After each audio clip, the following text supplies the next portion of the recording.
ডিম 3টা ডিম আছে এখানে, আমি ভেজে নিয়েছি। আর এখন আমি পেঁয়াজটা আর টমেটোটা ভেজে নেব। দিয়ে দিলাম পেঁয়াজ, এখানে 2টা পেঁয়াজ আছে, মাঝারি সাইজে 2টা পেঁয়াজ দিয়েছি।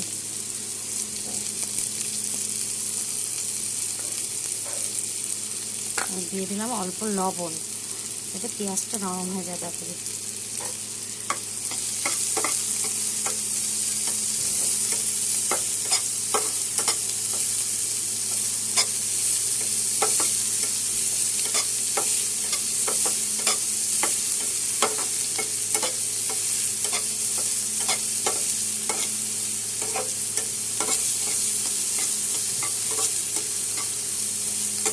ডিম ভাজা করবো, কুচি করে কেটে নিয়েছি পেঁয়াজটা। এখন পেঁয়াজটা একটু নরম হয়ে গেলে তারপরে দিয়ে দেবো আমি সেই টমেটো। পেঁয়াজ আমার ভাজা হয়ে গেছে। এখন এখানে একটা বড় সাইজের টমেটো কুচি করে রেখেছি, এটা দিয়ে দিলাম। এটাও এখন ভেজে নেব।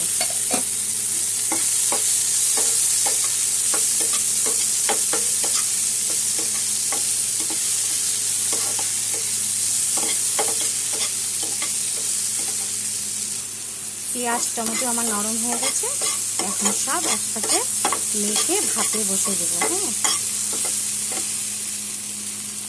এখানে আছে 1.5 চামচ মগজ আর 2 চামচ পোস্ত আর 6টা কাঁচা লঙ্কা, সব একসাথে আমি পেস্ট করে নিয়েছি। এটা এখন আমি দিয়ে দিলাম ডিমের উপরে। এখানে আছে 1/2 চামচ ঝাল লঙ্কার গুঁড়া, 1/2 চামচ লবণ আর অল্প টেস্টের জন্য অল্প চিনি দিয়েছি, 1/2 চামচ হলুদ। সেটা এখন মিক্সড করে নেব।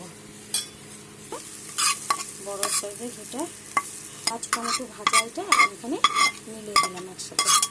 কিছু মিলানো হয়ে গেছে। এখন আমি দিয়ে দেবো কাঁচা সরষা তেল, কিছুটা পরিমাণ কাঁচা সরষা তেল। এখন আমি ভাপে বসিয়ে দেবো। থেকে জলটা গরম করে রেখেছিলাম। এখন আমি ডিমটা ভাপে বসিয়ে দিলাম 15-20 মিনিটের জন্য। আর দিয়ে দিলাম একটা ঢাকা, আর একটা ঢাকা দেবো। আমার ডিম ভাপা হয়ে গেছে। তোমরা এরকম করে বানিয়ে খাবে, খেয়ে বলবে কেমন হয়েছে। লাইক করবে, কমেন্ট করবে, শেয়ার করবে, সাবস্ক্রাইব করে পাশে থাকবে। Thank you.